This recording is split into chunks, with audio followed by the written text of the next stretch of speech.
you're in the C-Space studio. I'm James Kotecki, here with Jordan Bitterman, CMO of The Weather Company, which was actually purchased by IBM about a year ago. What's going on there? We were acquired by IBM last January. And what's interesting about what we do is that obviously consumers know us for weather. Yeah. Our clients, generally speaking, have known us for weather as well, our clients in the B2B space and also in advertising. But we're much more than that. We've been a data company really since our founding in 1982. And if you think about what goes into a weather forecast, it's weather, it's science, but it's location. Mm-hmm. And in our data-driven world, we've really been driving our business in that direction. IBM bought us because we do a lot of data and we report on a lot of data from a lot of locations. So in a lot of ways, we are one of the biggest IoT companies in the world. So you have a lot of lessons to teach IBM or other companies about how to use data, whether that's weather data or not. Well, in a lot of ways, we're kind of the last mile for Watson, which is the group that we report into, IBM's Watson. Watson's been doing a lot of amazing things. You see profiles on 60 Minutes and you read articles about it, but consumers don't have as much touch with Watson. And we've got almost 250 million monthly active users around the globe who use our app and our websites.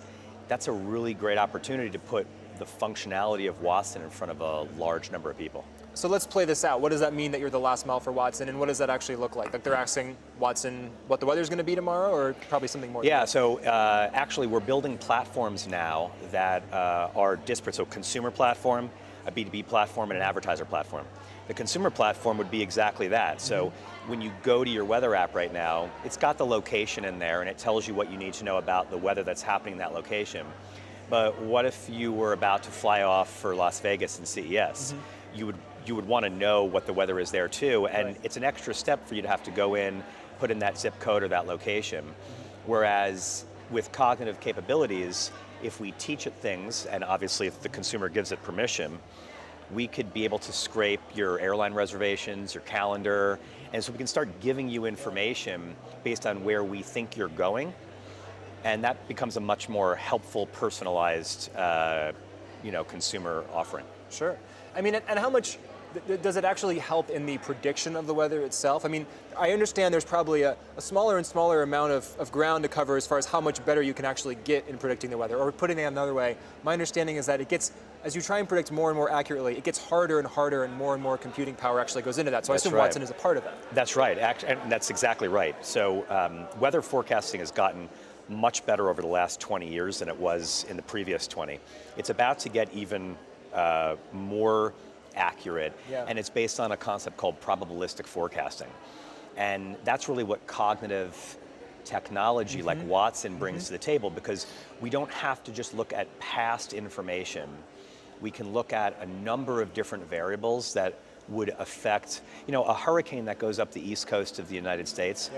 If we get it wrong by 5 miles, which is not a long distance, but if we get it wrong by 5 miles, it's the difference between us over-exaggerating or under-predicting what the impact of a storm could be, and probabilistic helps us get there. Is that a challenge from a brand perspective, because everyone expects you to be perfectly accurate, and when you're not, maybe you get more dings than if you're doing this perfect job and you don't necessarily get the credit for that? Yeah, I mean, look, in advertising, people say everyone's a creative, but I think in the world, everyone's a weather guy, and everyone's an armchair quarterback about the weather. It's the thing that we like to kind of moan about. But it's science, just like anything is science.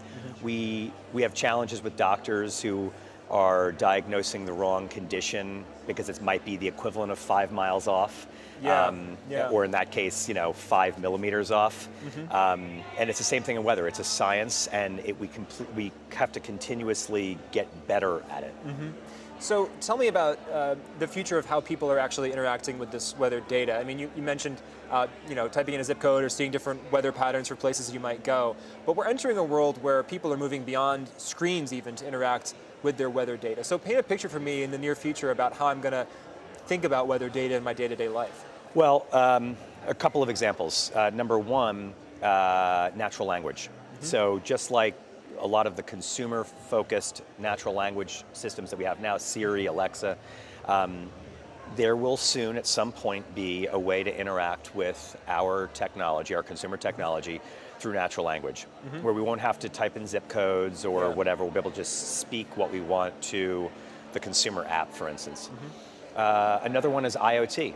Yeah. We don't necessarily even have to ask for the weather, either through natural language or through typing, if the IoT sensors are reporting back what it is that the consumer product needs to be able to tell us. Right.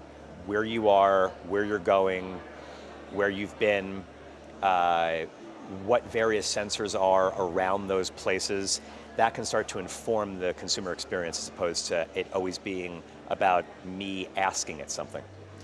Right, it's almost like the idea that in the future, in the present I suppose now, content just kind of finds you. Or if I think about my Facebook feed, I'm just finding the content because of the way it's set up algorithmically that it already kind of knows I need. So maybe, I mean, can you imagine, for example, a situation where you guys know what my schedule is for the day, and you're linked in with that, and it's like, oh, I see you have a meeting across town, it's actually going to be cold, you might want to take a sweater. Absolutely, or your flight is leaving from such and such airport in 2.5 hours, but not only is there traffic along the way, there's rain in the forecast, and we identify that as a potential rough patch for your commute. You should leave now.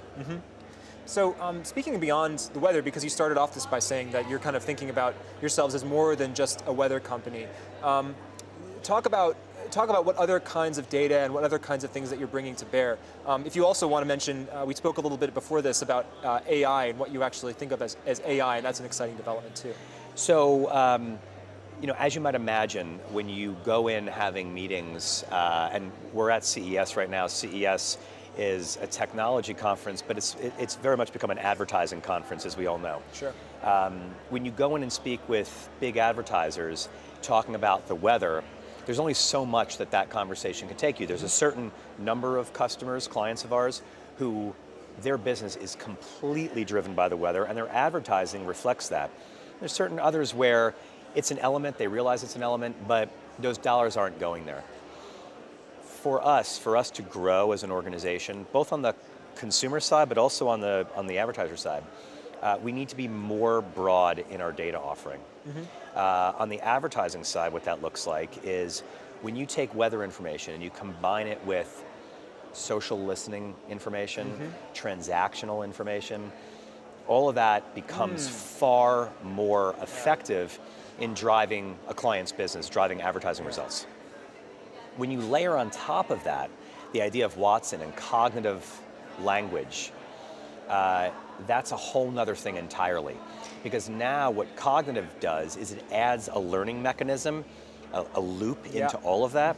So we get to a place where we are not only making good with the data that we have, but that data is getting smarter and smarter, and it's throwing off the stuff that's not working, and it's adding in more that is as we go.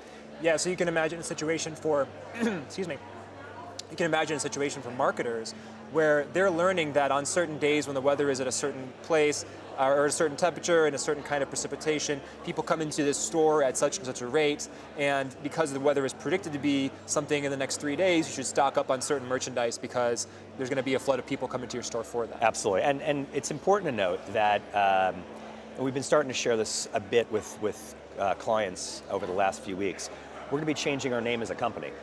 Because right now we're called the Weather Company. Yeah. Soon we can't be called that because we're not even really just a weather company anymore. We're a data company. That will not be our name, but because the data company probably is A, taken, and B, kind of boring. Right. But we're broader than that. And so so the example you just gave is totally on. But in addition to that, the same thing could be true for location information, et cetera. All that data can really take decisions in different directions. So I've got a freebie suggestion for you. Data rain, and the tagline is, it's rain and data. See, Awesome. it keeps the weather branding in it, but it expands to a new horizon. Do you want a gig? We'll chat after this is over.